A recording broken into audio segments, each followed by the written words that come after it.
Mijn droom is Paralympische Spelen halen eerst. Gewoon daar rennen.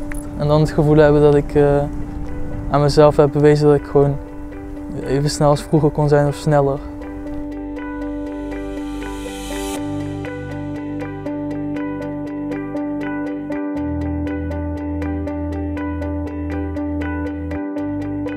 Als je dat hoort, dan flits je leven voorbij, zeg maar. Maar niet in de zin van wat er allemaal is gebeurd, maar wat je nog wil doen. En dan bedenk je ook heel snel wat wel kan en wat niet kan. En dan was eigenlijk voetbal het enige wat belangrijk was, dat niet meer kon. Dit was gewoon de laatste optie. Zo slecht was ik eraan toe.